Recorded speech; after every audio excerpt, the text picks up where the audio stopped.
Hello and welcome to the New Psychology of Depression, a series of programmes with me, Dr Danny Penman, and Professor Mark Williams of Oxford University.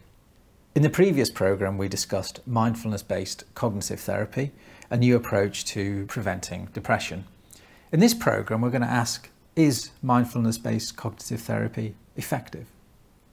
Mark, can you describe some of the key landmark pieces of evidence that say that MBCT is very effective? The first study that we did was to offer this 8-week program to people who'd been depressed recurrently. That is, they'd been depressed at least twice. But we knew that you have to divide the sample into people who've been depressed maybe for a minimum of twice, or 3 or more times, because they turn out to have different risks and different profiles. So we randomly allocated people, that's almost like a coin toss, but a computer does it or somebody does it outside the research team, in what's called a randomized controlled trial. Now that takes the idea of randomness so that you can make sure that the people in both groups, and we were contrasting MBCT, but with treatment as usual. So some people were allowed, in fact all the people were allowed to go back to their doctor, have more antidepressants if they wanted to. All the people had had antidepressants in the past when they started the trial, but all of them were now off antidepressants and they'd been free from depression for at least 2 months. That means they were definitely in remission and not suffering from depression when they started. Remember that we wanted to test out whether this would prevent new episodes of depression, not whether it actually treated depression, because we already had treatments for that. So here's 2 groups. They're randomly allocated to receive actually mindfulness-based cognitive therapy as well as their treatment as usual, or treatment as usual alone. Then the people who've been allocated to have mindfulness have the 8-week program. Then we followed them up every 2 months for 12 months, which is the critical time. If they're going to relapse, they're going to relapse probably in that time. And indeed, you find that if they were going to relapse, that's exactly what happened. People who had 3 or more episodes before they came to us relapsed at the rate of 66% over that 12 months. If they'd had the mindfulness, however, that went down to 37%. So almost halving the rate of relapse. Now, people that only had 2 episodes are somewhat different. Their relapse rates were fairly low anyway, and actually it was a small subsample. Only 25% of our 145 in that trial actually had only 2 episodes, and mindfulness didn't seem to, as it would, make that any better. So that was the pattern, that people with 3 or more episodes, that is the people that we were very interested in, 75% of the sample who had been recurrently depressed actually had a halving, almost a halving of the rate of relapse. Now, of course, the problem is, would that be a flash in the pan? It might be that that's just the one study. And so John Teasdale decided in his replication study to do precisely the same, but now just with a new sample of people just at Cambridge. He and Helen Marr did what's called a procedural replication. That's where you do almost exactly the same thing, same entry criteria for the trial, with people with 2 or more episodes of depression. He found precisely the same pattern of results, that people with only have 2 episodes of depression, they were the minority, didn't seem to have any effect on them, but people with 3 episodes, that is the most needy, chronic, recurrent cases, actually it more than halved. In fact, in those cases, if they didn't have mindfulness, 78% of them relapsed, and that came down to something like 35, 36%. So more than halving the rate of relapse in that trial. Why is it most effective with people who are most afflicted by depression? This is the curious thing, because most treatments in the world of psychological treatments actually have the biggest challenge with people that have been ill the longest. And here's an approach which seems to have the reverse of that. People that have the most challenging problems, that have been around for longer, get most benefit. I think it's because when you've been depressed 3 or more times, and indeed Marr and Teasdale confirmed this, your depression has started early, often in teenage years. You've had difficult problems with your parents. By the time we come to see them, the mean number of episodes is 4, and you've had a 20-year history of depression. And so you've got stuck in these mental grooves. And therefore the sort of depression we're seeing there are just the sort of depression which mindfulness is very good for, helping people to stand back from these mental grooves and get that sense of being liberated from the patterns of the mind that have become so habitual. With people who've only 2 episodes, those patterns haven't become so habitual yet. They get a lot from the meditation, they actually find it very relaxing, but often when another life event strikes, and with these people with only 2 episodes, if they do get depressed, it's usually because something really toxic has happened again in the time that we're following them up. And mindfulness doesn't prevent the depression that follows immediately on the heels of a big life event. Maybe they've learned mindfulness too recently and they struggle to try to use it as a way to fix their problems. Maybe they would be better to take a holiday from mindfulness during the real storm of their life event. For whatever reason, and more research is needed here, it doesn't affect the depression that follows hard on the heels of a major accident or upset or bereavement and so on. Not probably unless you've learned meditation a long time before and it's part of your practice. It's often very difficult to get hard, solid evidence that a psychological approach to depression is actually effective. In that case, how do we know that MBCT is actually effective? You've got to do trials. You've got to do randomized controlled trials. That's the recent discovery over 20 or 30 years. You can't just do it on a few people, show that it works, and then write it up. That's what people used to do, and it's often the very first step, of course, in seeing whether a new psychological approach works. You've got to find a clinical series of patients, discover that it works, not just with the first patient, but with the second, with the third, with the fourth. But then, sooner or later, you have to do the hard work of randomly allocating some people to receive the treatment you think is going to be great, and compare it with people that don't have that treatment, but who are, in other respects, identical. And that's what the RCT, the randomized controlled trial, gives you. For all its faults, it does give you that confidence that basically you're not just, as it were, you've got a good idea, but you're fooling yourself.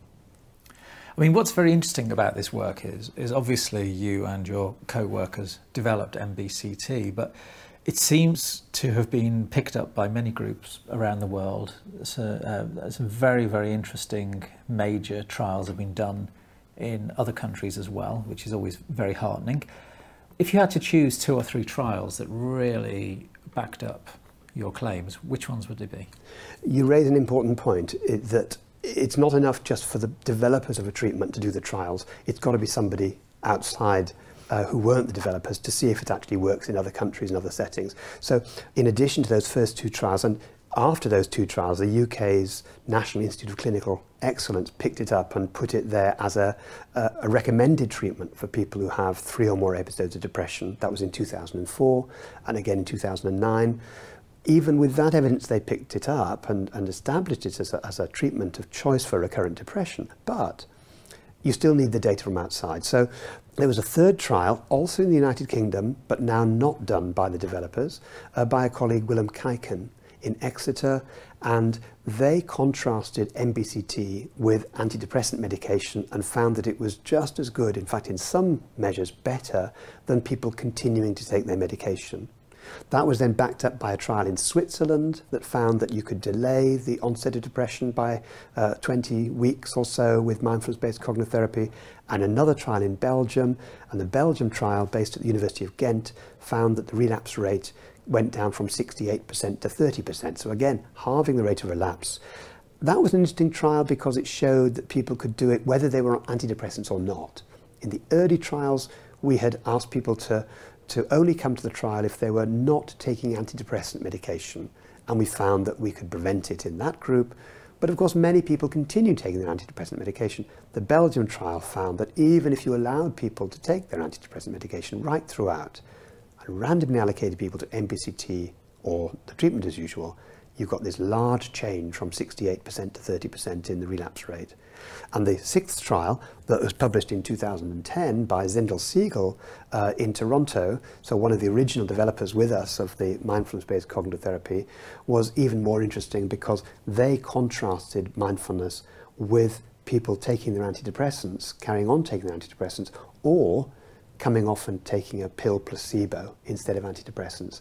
And what was striking there was people who had the most difficult form of depression. That's what's called sort of unstable remission. So people, they feel better, but then they become depressed again. And then they have another period where they feel better. Then they get depressed again. So it's a very unstable pattern of remission and recovery. And for those people, they were helped equally by antidepressants or by mindfulness-based cognitive therapy, but if they got the placebo pill, they relapsed at about 70%. But both antidepressants and mindfulness took it down to just below 30%. So once again, the pattern is emerging of mindfulness being better than treatment as usual and being at least as good as antidepressant medication. Is there any way of enhancing the effectiveness of mindfulness-based cognitive therapy? There always will be. In other words, we always need more research. Getting the relapse rates down to 30% is effectively taking out of the picture the effect of everything more than the first 2 episodes. So basically getting people back to where they were, when they'd only had 2 episodes, where their risk was about 30%. But we'd like to do more. And one way is to develop more methods for inviting people to really notice their rumination, their avoidance patterns. Another way might be to do more behavioural work, actually inviting people to go out and try things, which is one of the hallmarks of cognitive therapy and behavioural activation. And if you summarise all the trials, you see that on balance, if you take all the 6 trials together, which has totaled about 590 patients altogether, there's a group at the University of Aarhus led by Jacob Peart, and he's done a meta-analysis of this. Overall, the reduction in relapse risk is about 44% for people with 3 or more episodes of depression. But there are questions like, is it good for people that don't respond to other treatments? That's officially known as treatment-resistant depression. Is it good for chronic depression? How long do the effects last? Is it as good as CBT? Well, each of those have now begun to have trials done throughout the world. And we know some of the preliminary answers to that. So Stuart Eisendrath in California has used MBCT for people who don't respond to medication, at least 2 trials of medication. For the 3rd trial of medication, he'd have expected about a 14% recovery rate. With MBCT, he'd more than doubled that. Same pattern with Maura Kenny in her work in Adelaide in Australia. She found that nearly 50% responded to MBCT, despite the fact that they hadn't responded to cognitive therapy and they hadn't responded to antidepressants. And that's a remarkable result for people who've been depressed for years and years and years. My colleague here, Torsten Bonhoeffer, has looked at chronic depression in a group that were chronically depressed, weren't responding to treatment and had suicidal depression, and found that in a little randomized controlled trial that you could reduce the Beck Depression Inventory score by 1 standard deviation using MBCT, which was very, very new for these people to feel that sort of sense of relief and release from their depression for the first time. Maura Kenny's now followed up her patients from that Adelaide study for 3 years and find that those effects are maintained for up to 3 years. And another Australian group in Gordon Parker's group in Sydney has found that its group cognitive therapy and classes of MBCT have about the same effects. So research is progressing all over the world as we speak, and it's showing the power of doing something that is not, in a sense, psychotherapy. It's not therapy in one sense. It's actually skills training in mindfulness meditation. These trials and relapse rates, are they just for people who've done the 8-week course and then stopped MBCT, or is it for people who've carried on doing MBCT after the 8 weeks? Everybody who does the 8-week course are invited to carry on if they want to, but there's no compulsion to do so. They all get the CDs to keep. They can use it. And most people do some, but not everybody. And what they do is generally less than they did on the 8-week course. But because they've got the CDs available to them, they might do a daily 3-minute breathing space, 2-3 times a day maybe. They use it whenever they need it. And then maybe if they feel depression coming on, they've got the CDs there, they can actually put on a CD. One of them is a mindful movement CD, for example, which got something based on yoga. And many people find that very helpful, a way of actually putting their body through some movement as a way of actually dealing with the mind's tendency to go spinning around. So yeah, many people do, but some don't. And it's too early to say whether this is a critical thing. What we know is that virtually any skill that you learn, if you do a little bit each day, it means that you maintain the skill, whether it's learning a language, juggling, whatever, playing the piano. If you do a bit each day, it's going to be better for you. It's going to be more accessible for you. And therefore, there's a very strong prima facie case for if people do a little bit of this each day, it's going to be more available for them. But that's further research needs to find out exactly how much each day. And is it about the same time as you'd spend in brushing your teeth each day, for example? Is it 2 or 3 minutes? Or does it take 10 minutes a day? We don't yet know yet. That's for further research to determine. So I know there's no hard evidence, but what's your hunch? Do you think the people who tend to relapse are the ones who've tended to do either less meditation or have completely stopped meditating after the 8 weeks? There is some evidence from the long-term Australian study in Adelaide, that is that people were weller, as it were, 2 or 3 years later if they'd come to reunion meetings and they'd actually spent longer meditating on a daily basis. Now, that of course does suggest that you need to do the meditation and maintain it, practice, practice, practice. Every minute counts.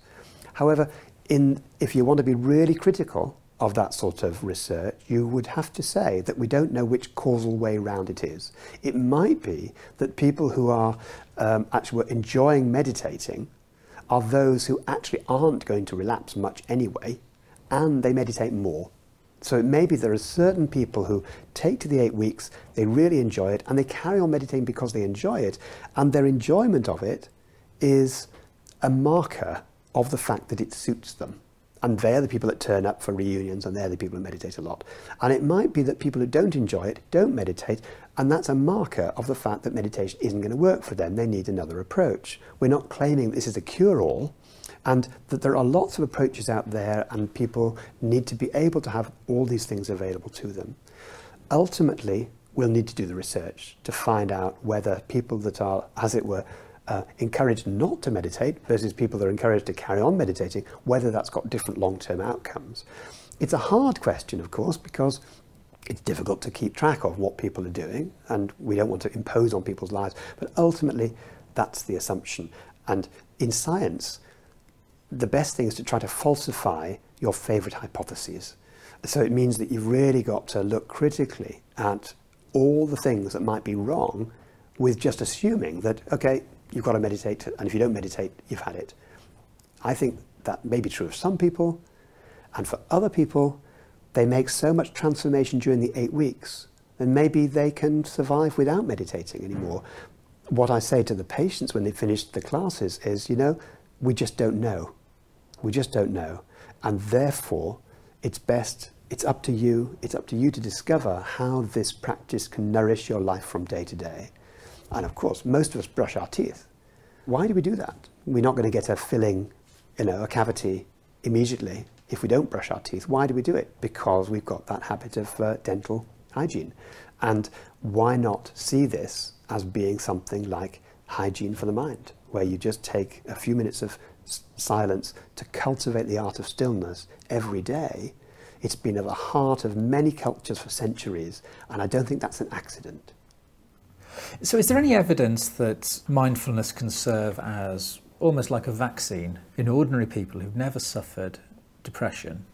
I think it's a very interesting concept, the immunization concept, because as you and I know from the Frantic World book, the emphasis there is not so much on clinical depression, but on the precursors of depression. That is the burnout, exhaustion, high stress, high levels of cortisol. The work that Jon Kabat-Zinn and his colleague has done, lots of work on stress in America, showing how mindfulness can reduce stress. We know that that affects all sorts of things that would normally cause physical damage to the body as well as the untold damage to the mind. And it's extremely likely that the idea of the vaccine or the cognitive vaccine is, I think, a very good one. So it not only works for depression, it also works for anxiety, stress, mental exhaustion. Is there anything else that it might be effective for? Well, when we're talking about when you get outside the clinical conditions of anxiety and depression, I mean, we've just finished a trial on health anxiety, for example, where it seems to be very useful. We've done some initial work with eating disorders to try to work out how very severe anorexia might be helped with this approach. Work in America on eating disorders also going ahead. But also, when you think about it as a vaccine, that releases all sorts of things, because one of the things about a vaccine is you give it to everybody. It's a universal intervention. You offer it to everybody. I mean, measles, a vaccine is offered to everybody in the United Kingdom. Now, why is that important? Well, we've recently started to do some work with Nancy Bardacke, who is a nurse midwife from California who's developed mindfulness-based childbirth and parenting.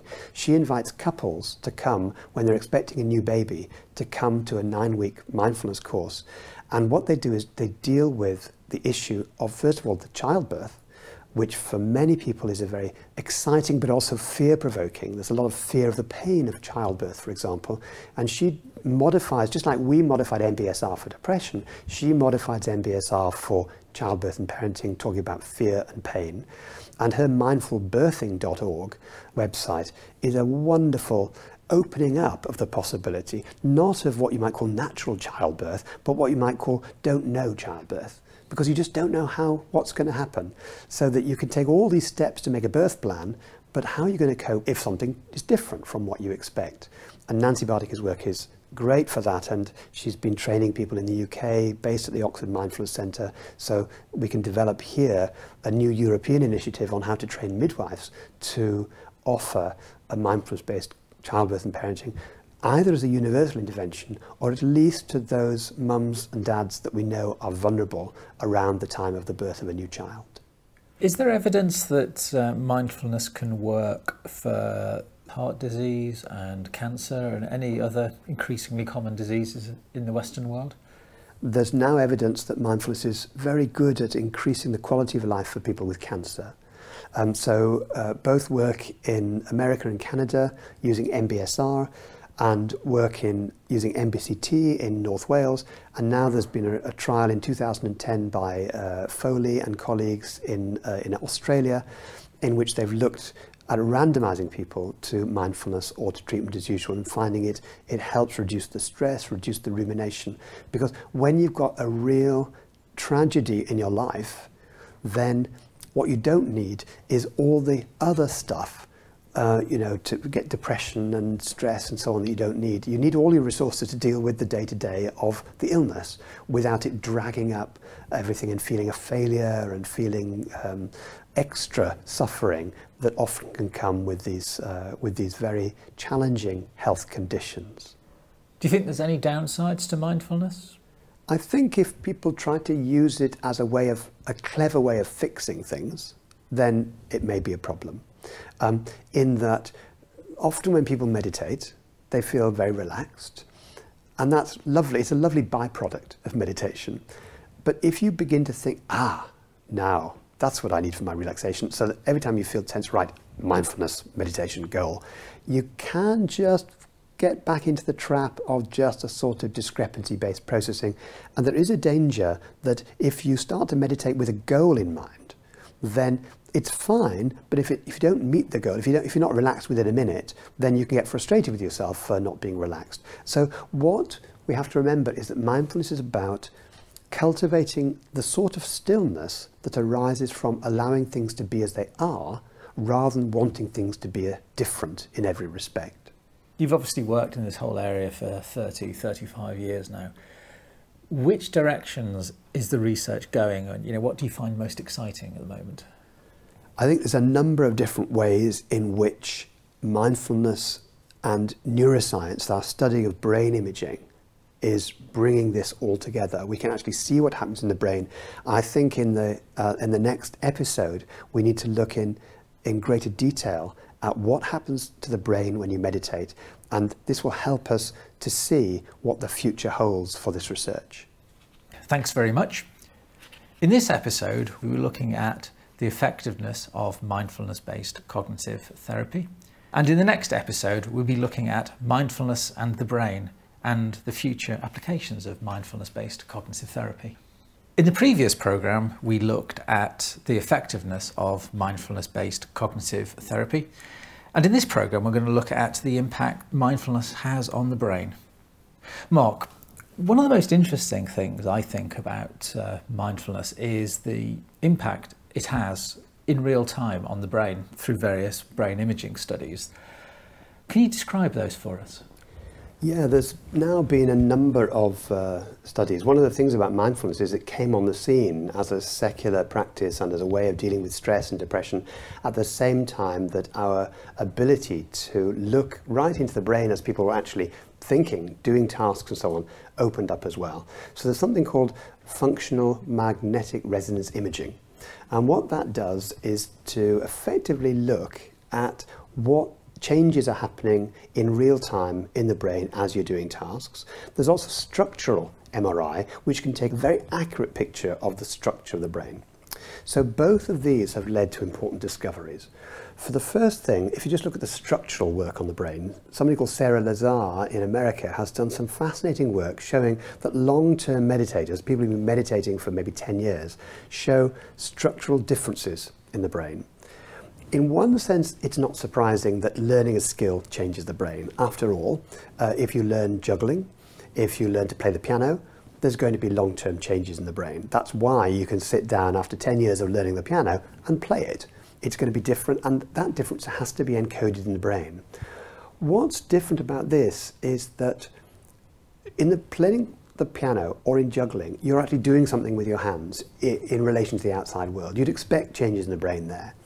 What Sarah Lazar found was that mental training, that is this meditating, mindfulness meditation in which you sit on a chair and just notice your mind wandering and bring it back, notice your mind wandering and bring it back, that itself, if you do that for a few years, actually changes the brain. Now, the question is, what does it change? One of the most interesting parts of the brain that it changes is the part of the brain called the insula. Now, other research shows the insula is like a sort of a junction of body sensations.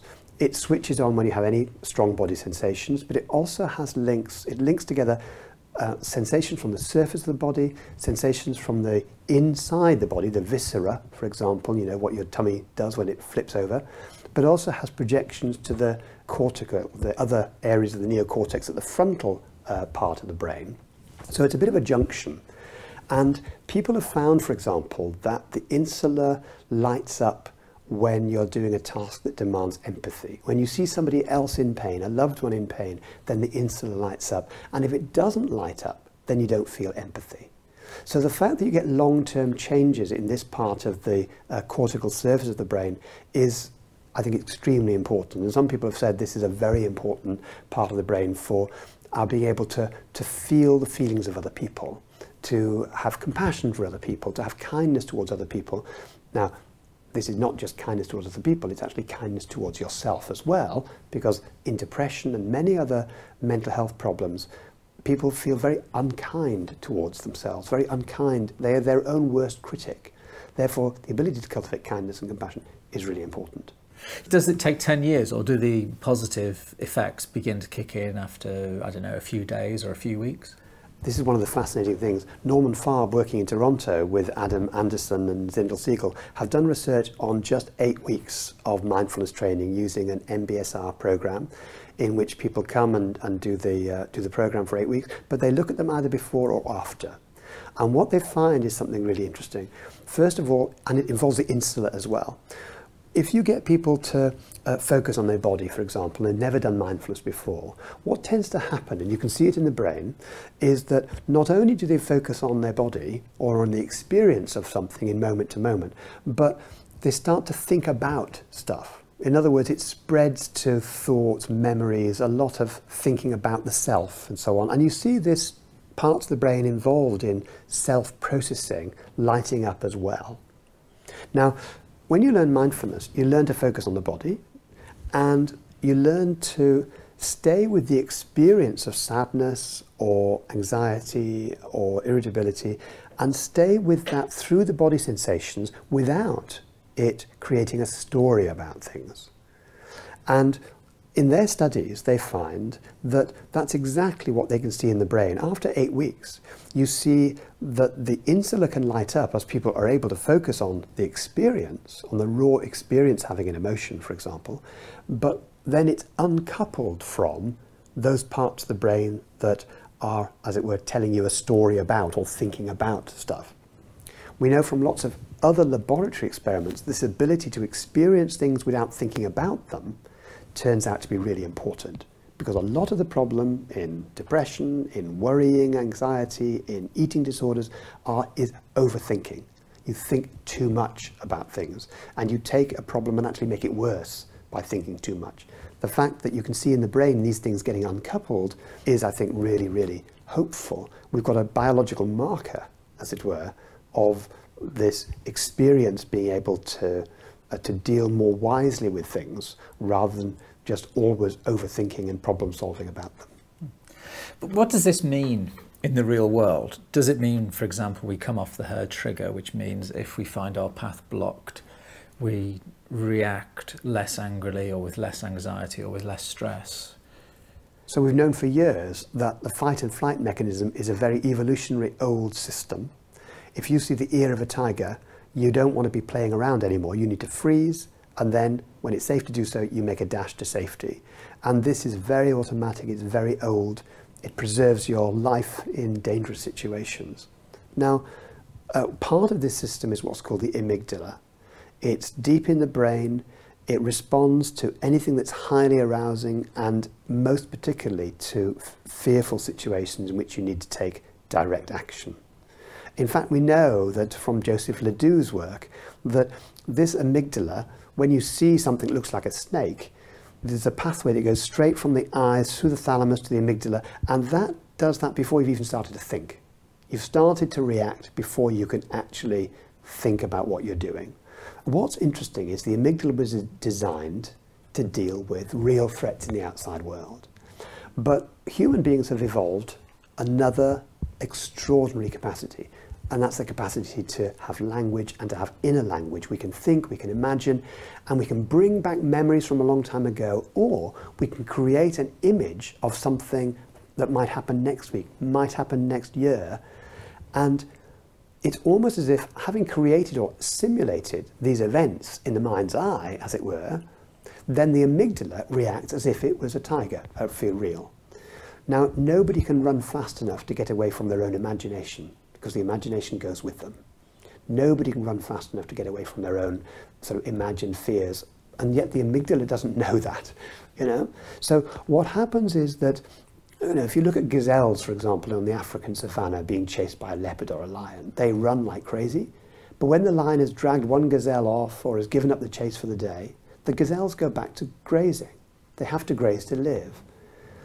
And the fact that they're grazing quite calmly 5 minutes later shows that their amygdala, which was going crazy 5 minutes ago, has now gone back to normal. They've switched on the fight and flight when they needed it, but more importantly, they've switched it off when they don't need it anymore. In humans, we can switch it on, but because of our imagination and our memory and our worries for the future, which we can bring up right now, unlike the gazelles, we don't switch off the amygdala.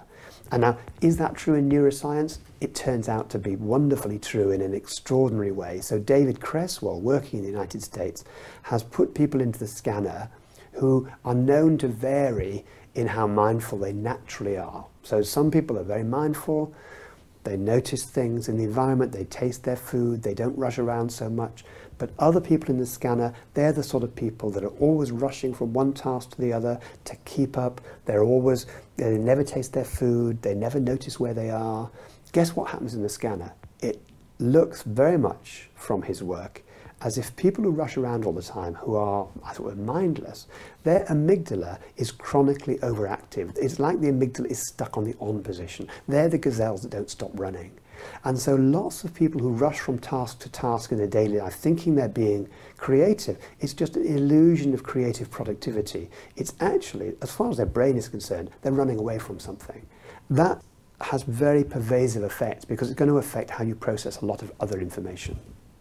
In effect, you're saying that mindfulness is powerful enough to alter even the most deep-seated, primitive almost parts of our brain. Absolutely. We've mentioned the insula, that's part of the cortex, but we've mentioned the amygdala, which is part of the more ancient emotion system of the brain. But there are sort of intermediate things. There's something called the dorsal anterior cingulate cortex. We know that that switches on or responds if you feel, as it were, either in pain or social pain. So let's say that you were part of a threesome throwing a ball to each other, and suddenly the two people you were playing with started throwing the ball to each other, and they missed you out. You'd start to feel, Now, you can do an experiment in which you put people in a scanner, and you pretend you're playing a game with them, and they're part of a game, a threesome, a sort of ball tossing game on the computer. And then you start making the game actually deliberately look as if you're being excluded, as if these other two people are playing with each other and not with you. And what you find is the dorsal anterior cingulate cortex actually begins to respond to this as if you were in pain. It's like you're feeling socially excluded. And some research now from the States again finds that people who are high on trait mindfulness have much less effect. They don't feel so socially excluded. They're able to sort of take a step back from that. But people who are more in this rushing around mode all the time, who are frantically rushing around trying to get the job, they are much more sensitive to this. They actually feel excluded at the drop of a hat. They're on this hair trigger, not just for a tiger, but for feeling actually in the out group as well. So it's not surprising that they're spending a lot of the time trying to find a way into the in group, because they're so sensitive to these little signs of social exclusion. And this is not just real social exclusion, this is imagined social exclusion. Again, in the real world, if we damp down on the negative pathways of the brain and enhance the so-called positive pathways of the brain, does that enhance creativity and productivity, and as well as self-esteem and general levels of happiness? Absolutely. So there's a study now in the Netherlands that have looked at people going through an MBCT program. They find that it reduces negative affect, but it also increases well-being. The reduction in negative affect flows from the greater ability people learn to let go of nasty things from their past so they don't ruminate and dwell on them. The increase in well-being actually doesn't so much relate to that as the ability to really notice day-to-day, moment-to-moment living, tasting things they've actually forgotten to taste, beginning to see small things like flowers, trees, the smile of a child, which you'd normally just ignore. It doesn't take more effort to notice these. You just need to notice that you're not noticing them. That's enough. You then, as it were, wake up. So this increase in well-being is extremely important. But there's something else goes on as well. Some other brain studies done, first of all, by Richard Davidson in Wisconsin in America, and we've replicated his work here in Oxford, looks not at fMRI studies, the imaging of the brain through that, but uses EEG, that's the electroencephalogram. Those take measures from the surface of the brain, and it looks at the electrical activity that goes on all the time, the humming, buzzing sort of thing that goes on normally in the brain. What Richard Davidson found was really interesting, that people who were always avoiding things, who didn't like what was going on in their mind or going on around them, the brain gets into a pattern in which the right side, the frontal area of the brain, is more active than the left. And if you show somebody a nasty photograph, then that's what will happen to all of us. The right side will be more active than the left. However, if you show somebody a photograph of a smiling child, suddenly you find it switches. The left is now more active than the right. For years, we thought that was a sort of a set point that you couldn't change. This was a personality characteristic. What Davidson showed with John Kabat-Zinn and others was that through doing an 8-week mindfulness course, an MBSR course, you could switch this so it was more likely to be more activation on the left than the right, more into this approach mode than the avoidance mode. What's more, a few months later, people had maintained this neural pattern, and the more that they maintained it, even in the face of sadness, because they also used the Prokofiev and found that normally when people listen to that, the brain signature shifts more to the left. But in this case, they were able to maintain that sense of being open and willing to experience their emotions. And what's more, those who were most able to do that were able to show differences in their immune system. So the response to an influenza jab, for example, showed that their immune system, the state of their body, was in a more healthy state. So how long each day do you need to meditate to gain all these benefits? Well, I think people need to try it out for themselves. There's no prescription.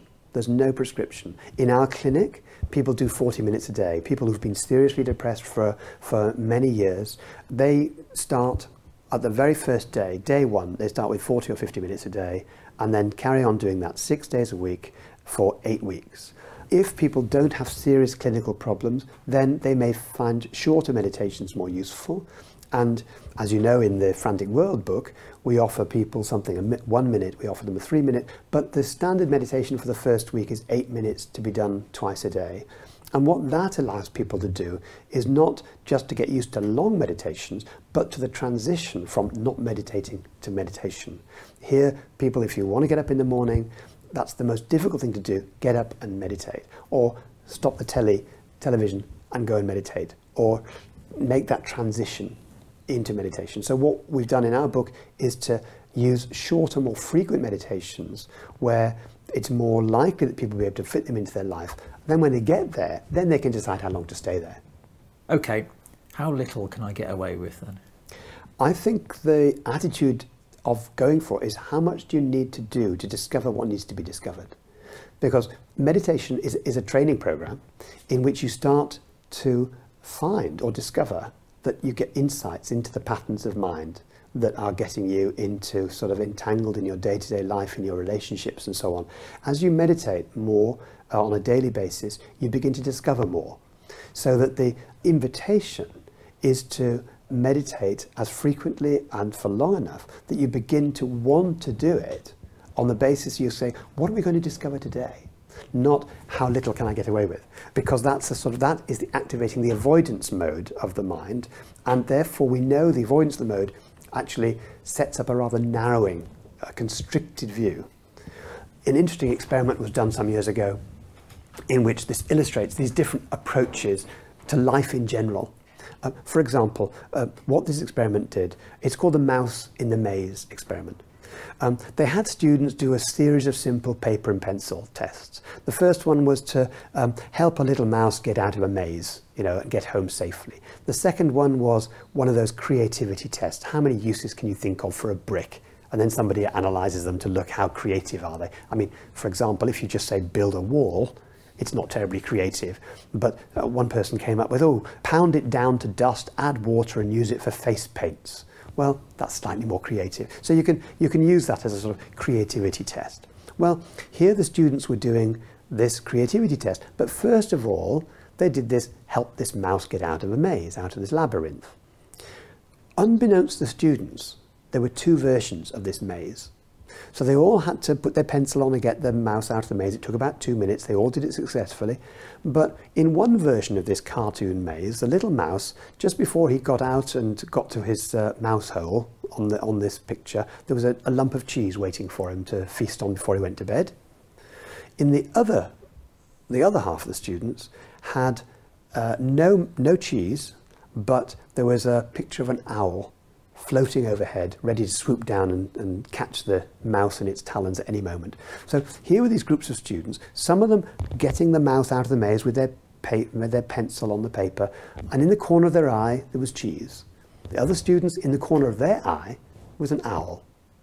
Now, all the students did the maze perfectly well in a couple of minutes, but the students who'd done this 2 minutes on the maze with the owl in the corner of their eye as they did it, they were 50% less creative on the creativity task. It's astonishing, isn't it? It is. It's amazing. Really It was published in one of the big psychology journals a few years ago. And not only did it affect people's memory as well, people were more cautious. And when you think about it, it makes sense. We have evolved to look out for predators. And millions of years ago, we needed to look out for predators. And when you see a predator, you don't get playful. You don't get creative. You basically, like a rabbit to a rabbit hole, you want the tunnel vision to lead you from here to your rabbit hole. You don't look either way. What we now know is that, of course, when people are in avoidance mode all the time, then it's a problem. So that affects meditation as well. If people are saying, how little can I get away with? Then, of course, it's a very legitimate question to ask. But there's just the danger that actually that's avoidance mode. So one of the things in meditation is just to notice that. To say, listen to that thought. That's probably the avoidance mode turning up. Just smile at yourself. There's no need to give yourself a harsh judgment. Just smile at yourself saying, hey, my mind's seeming to be in a frantic mode. So this illustrates why I need to get on my cushion, on my stool, on my chair, and do a few minutes of meditation in which you recognize these patterns of the mind, like weather patterns moving across the landscape, and begin to learn to smile at them. This is clearly a rapidly evolving area. Over the next 5, 10, 20 years, how do you expect it to pad out? One of the things that we've learned is this tunnel vision doesn't just affect your attention. It affects things like suicidal depression as well. We now know from our research in Oxford that when people have been suicidal in the past, if they get a little bit of sad mood. Unlike anybody else who's been depressed, even depressed many times, if they've been depressed and suicidal, this tunnel vision doesn't just affect what they see, it affects what problems they can come up with. We need more research to notice how those signatures of suicidal depression can be avoided. Our research is beginning to show that some people naturally come up with mindful statements there to help them through. Other people don't, and we need to know how we can best help them. The other thing is that we want to prevent the very first depression. So we're working closely with mindfulnessinschools.org, which is a schools mindfulness program. That's the UK version, but there are many programs in the United States and all over the world actually teaching meditation to school children. It turns out they love it. They can do it really well. With a good teacher who knows about mindfulness, who's got a mindfulness practice, it doesn't take very much for children to go, wow, this is amazing. So introducing it into schools is really important. But we can go even earlier than that. We know that couples expecting a baby respond very well to being taught mindfulness. It helps them deal with the fear of childbirth. It helps them deal with the pain of childbirth. And what's more, the evidence, early evidence suggests that it helps the bonding of the couples together through this difficult time. It can be very difficult for some couples, but also the bonding with the infant, with their new baby. There's critical dance that's done between a baby and their parents. And often if the parent's depressed, preoccupied, mum or dad, then they don't do this delicate dance, this meshing with their baby. And we know that has long-term consequences for the developing child. So teaching people to attend is hugely important. It's the work that Nancy Bardacke started in California, and we hope to start a European initiative based on her work here, based in Oxford. What age should people begin meditating then? I mean, is it suitable for 5-year-olds, 10-year-olds? It can be 5, 6-year-olds, there's no problem, just short meditations. I mean, you can teach a child to focus on the soles of the feet, for example. You can teach a child to find a place, a still, quiet space within them. Interestingly, you don't have to do it very long. Children get it very, very quickly. Of course, the brain is developing. You don't have to do very much. Most of us who are adults, we've trained in the thinking, analytic mind. We've never trained to actually notice our own bodies, to notice our experience, to notice what's going on in our minds. Children take to that very well. That's really surprising, because certainly when I was a child, I lived in a dream world. I loved it. I wouldn't change a thing, but I can't imagine at that age I would have taken to mindfulness meditation. Well, if it enabled you to ground yourself so that you could take advantage of your dream world, you might have enjoyed it even more. Because mindfulness is not just about stopping your daydreams, it's about choosing.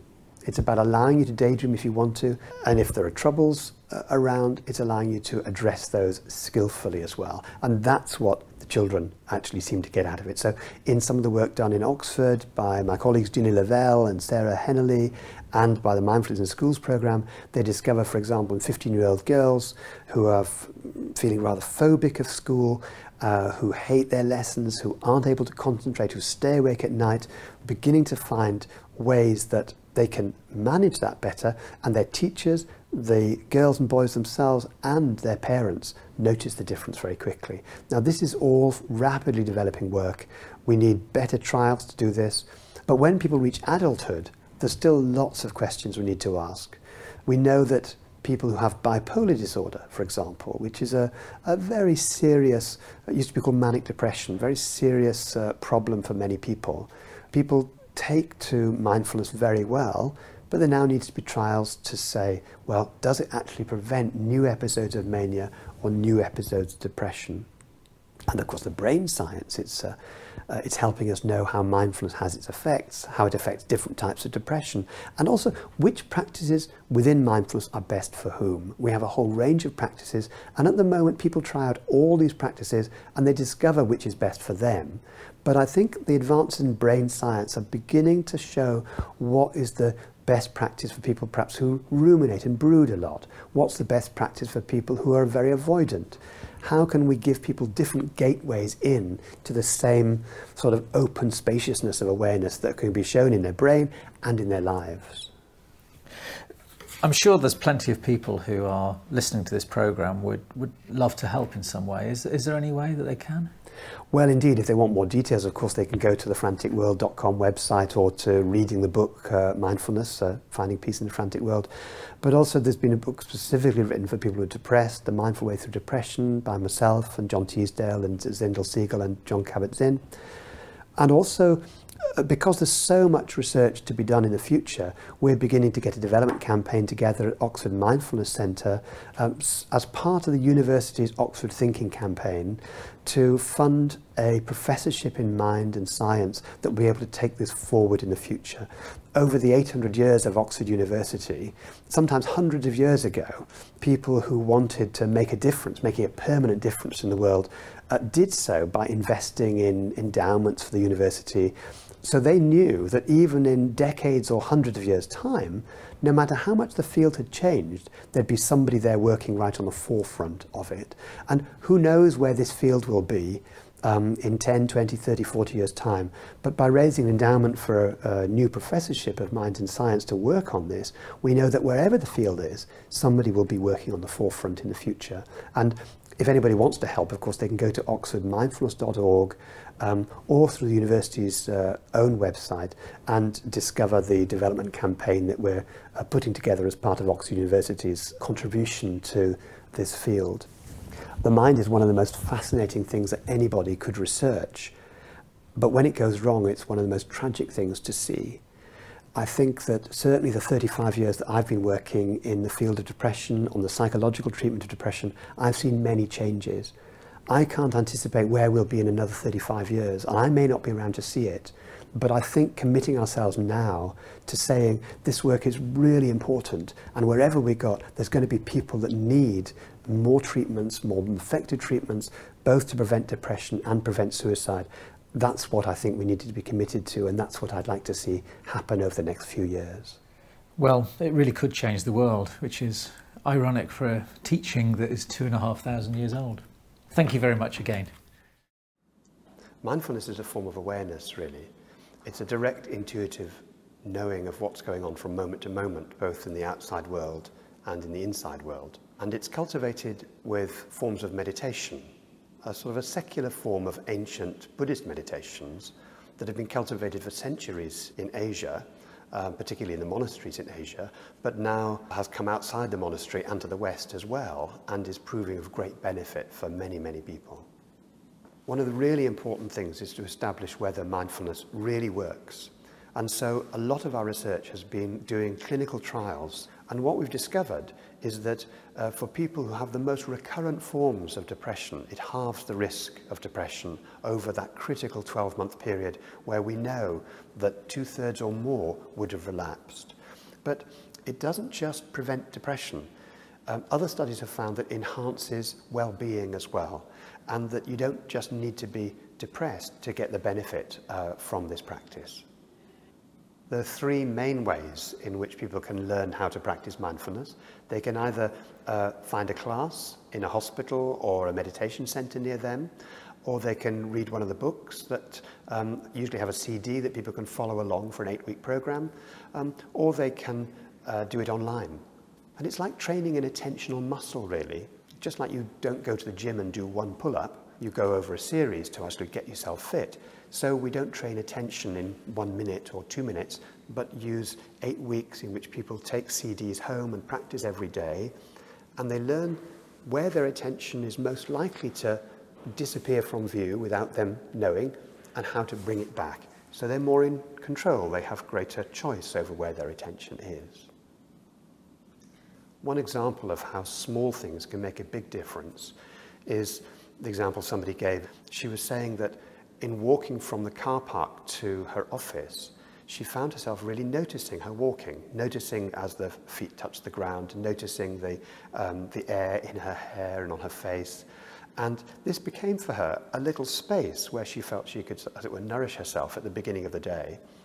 And she found that it changed her whole day, just to notice that there was a little space there in the walking.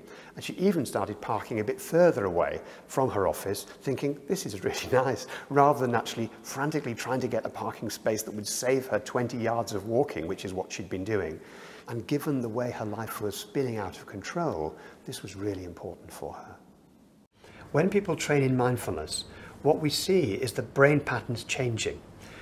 One thing that happens, for example, is the insula, which is a part of the neocortex, which is associated with empathy, with experiencing your body as it is, rather than, as it were, getting into stories about the body, that begins to uncouple with the ventromedial prefrontal cortex. Now, that part of the cortex is very much associated with what you might call the narrative aspect of the self, that is, language, images, generating, sort of, as it were, stories about the self. And if these uncouple, what people are able to experience and what we see happening in the brain is the ability to activate the compassion centers, as it were, without activating the stories, which often turn into overthinking or rumination as people experience it. For people who are suicidal when they get depressed, they can recover really quite well, but then if a small amount of mood catches them unawares, not only do they start blaming themselves and so on, but they get a lot of tunnel vision. In other words, they can't see solutions to their problems. And this happens very rapidly. We've shown in our laboratory work that it can happen in 10 minutes. We can use the electroencephalogram to measure the patterns in people's brains when their mood starts to go down. What happens is that you begin to see a neural signature in the brain that was there from long evolution and, as it were, correlated with running away from predators. Now this system switches on when we're trying to avoid even our own thoughts. So if you get a suicidal thought, you don't like it, what you do is try to avoid it, and it just makes the situation worse. Work by David Creswell in the United States has found that if people are not mindful, then the amygdala, the part of the brain that underlies fight and flight, the evolutionary old part of the brain, that tends to be chronically overactive. And what happens during mindfulness practice is it tends to damp that down, tends to naturally inhibit as you learn mindfulness.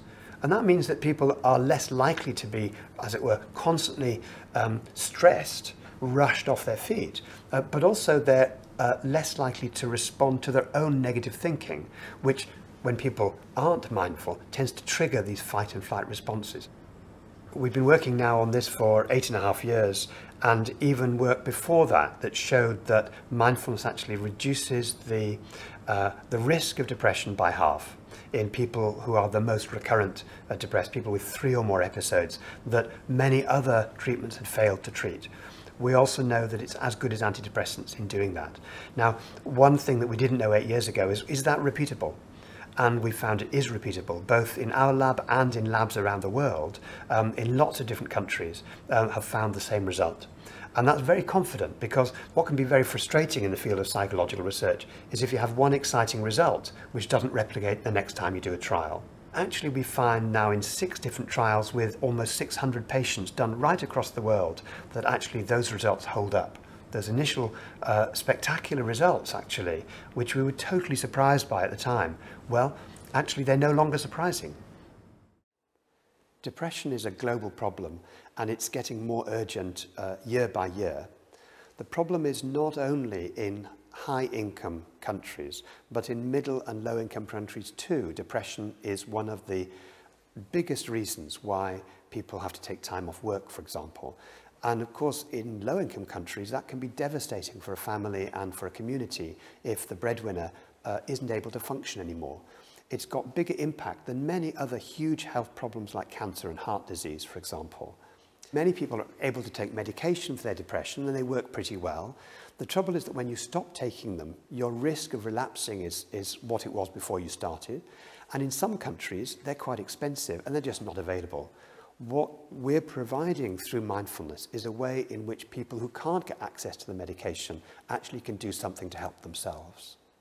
We started this 10-year program of work funded by the Wellcome Trust. And the aim of that was to see what are the underlying mechanisms that people get repeatedly depressed, repeatedly suicidal, impairing their well-being, and what could we do about it. The results have been remarkable. We've discovered here, and other colleagues throughout the world have discovered, that more of this practice changes the structure of the brain. This was undreamt of 10 years ago. This is a new science of mind that we've been discovering here, discovering that the brain can repair itself in ways we hadn't thought possible before.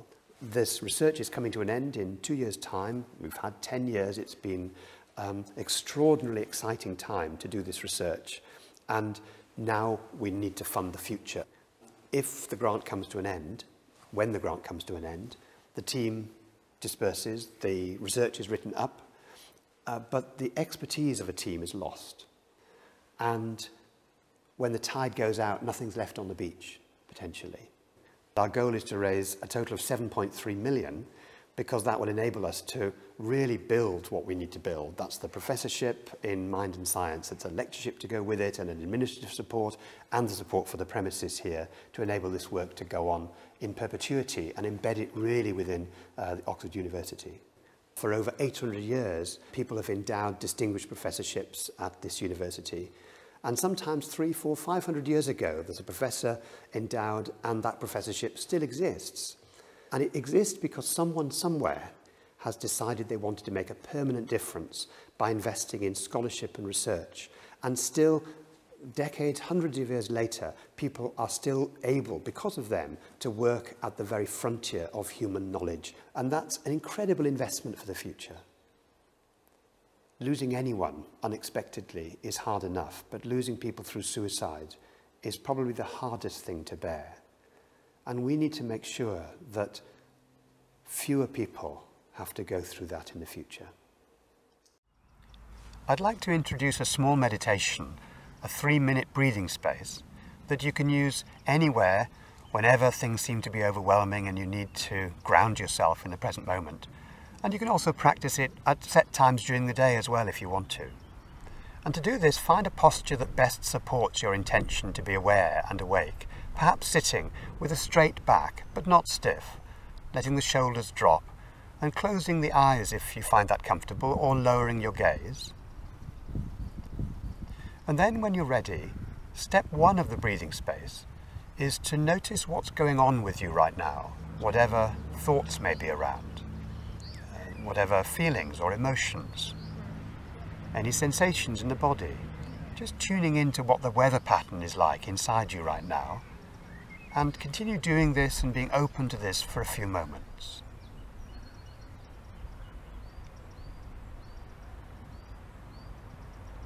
As best you can, letting go of the tendency that we all have to want things to be different from what they are right now.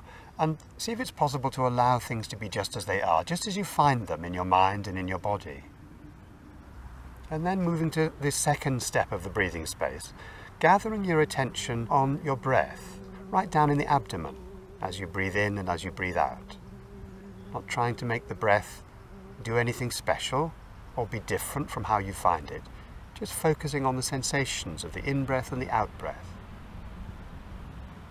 And if the mind wanders at any time, simply acknowledge where it went and then, very gently, escort the attention back to the breath, to the sensations of breathing.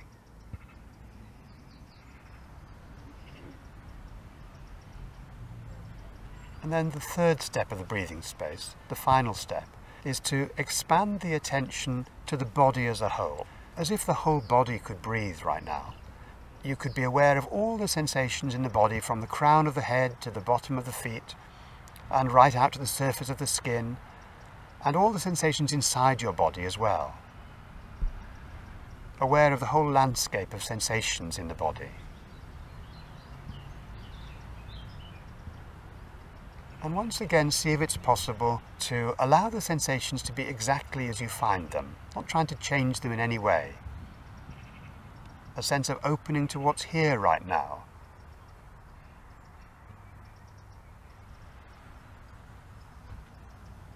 A sense of coming home to the body and allowing yourself to be exactly as you are, moment by moment, and breath by breath.